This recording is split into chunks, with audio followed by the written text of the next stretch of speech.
What is up guys? You are already watching cinema ज़िंदगी। भाई की तरफ से आप सबको हैप्पी होली। आज मैं रिव्यू स्लैश रेकमेंड करने वाला हूँ एक new Malayalam film called Narayan Moonan Makkal. इसका लिटरल ट्रांसलेशन ये है कि नारायण के तीन बेटे। So, as the name of the movie suggests, this movie is about three siblings. इन लोगों का एज ग्रुप की अगर मैं बात करूँ तो हमारे पेरेंट्स के एज ग्रुप के लेवल के ये तीन भाई है। तो इनका स्टोरी है, अगर जॉनर की बात करूँ तो it's a family based drama. बहुत सारे फैमिली रिलेटेड थीम्स को टच किया हुआ है मूवी में। For example the relationship between brothers और जायदाद को भाइयों के बीच में बांटने के टाइम पे जो इश्यूज आते हैं उस सब को टच किया है इस मूवी में। And then along with all of this very taboo subject also has been touched about which I tell you later. तो अगर मैं इस मूवी की तुमको मतलब एक डिस्क्रिप्शन दूँ तो ये ना थोड़ी अलग टाइप की मूवी है। अलग इन द सेंस मैं बताता हूँ, हम सबका फ्रेंड सर्कल तो है ना, तो फ्रेंड सर्कल में अलग अलग प्रकार के पर्सनालिटी वाले लोग होते हैं, है ना। मेजरली जो इसमें रिकग्नाइज होते हैं वो थोड़े एक्सट्रोवर्ट टाइप के, फ्रेंडली, आउटस्पोकन टाइप ऑफ लोग हैं जो पब्लिक आई में आते हैं जनरली। बट हर ग्रुप में कुछ चंद एक दो लोग ऐसे होते हैं जो एकदम शांत रहते हैं, सॉफ्ट स्पोकन, वेरी ज़्यादा बात ना करने वाले लोग, but who are on good terms and relationships with every one. तो नारायण द Moonu Aanmakkal the movie falls into that category. इस मूवी की अगर मैं बात करूँ, this movie is like a speed breaker in the sense कि हम जनरली फॉर द लास्ट बहुत टाइम से we are use to high impact movies. कम टाइम में मैक्सिमम इम्पैक्ट, वो चाहे ड्रामा के थ्रू हो, suspense, emotion, thrill, mass, masala, ये सब देख के हम यूज टू हो गए हाई इम्पैक्ट कंटेंट से। But this movie is a complete opposite in terms of इस मूवी में this is a very peaceful, calm, slow and steady conversation based drama जो मैंने बोला ना, it's very different compare to the type of movies that we are use to. Personally मुझे ये movie बहुत अच्छी लगी। मैं आपको थ्री टॉकिंग पॉइंट्स के थ्रू बताऊंगा कि मुझे क्यों अच्छा लगा। First talking point is, as I was saying, the overall style of this film. This is a very slow paced conversation driven drama.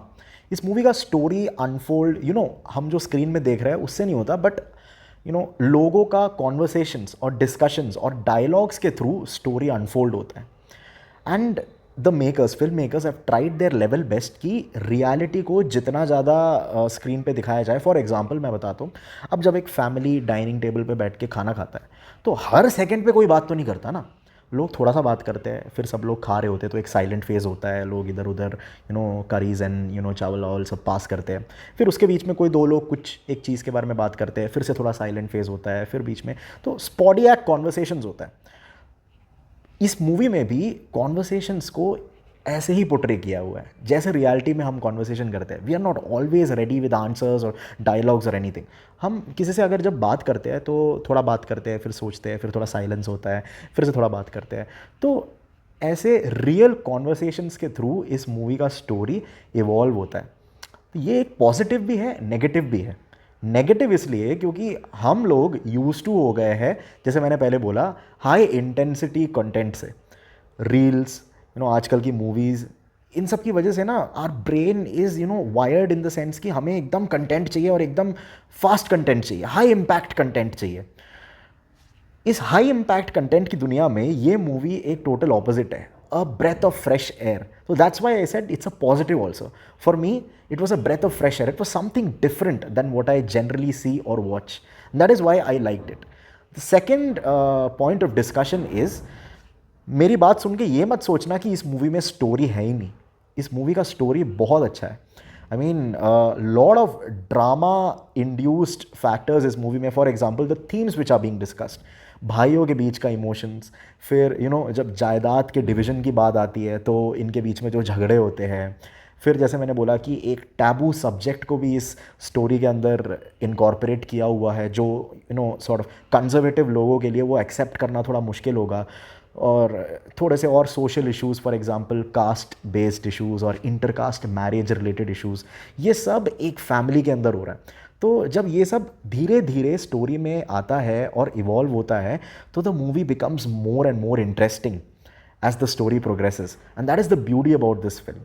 It's a breezy, slow-paced, conversation-driven movie which gets more and more interesting as the story progresses. And by the end of it, एक बहुत ही satisfactory sort of climax and ending मुझे तो personally मिला.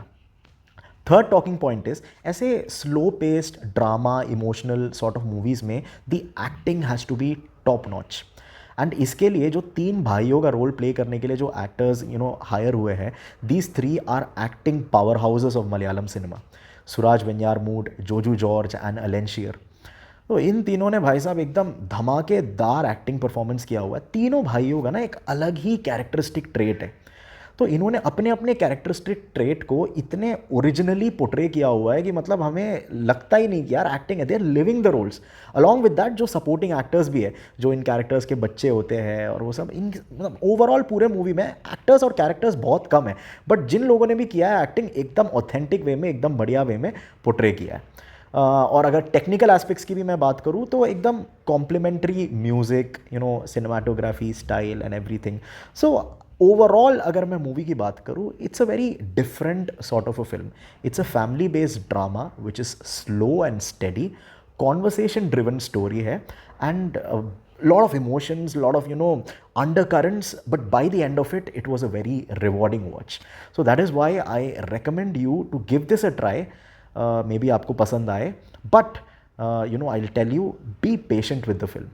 Movie जैसे मैंने बोला ना थोड़ा स्लो एंड स्टेडी है, तो give the movie some time, story में ड्रामा आने दो, and then by the end of it I am sure you'll also be happy. Yeah, so that was my review of the film Narayana Moonaan Makkal. This movie is streaming on Amazon Prime, so do check it out. Your bro will be back with another banger review. Till then, take care. Goodbye.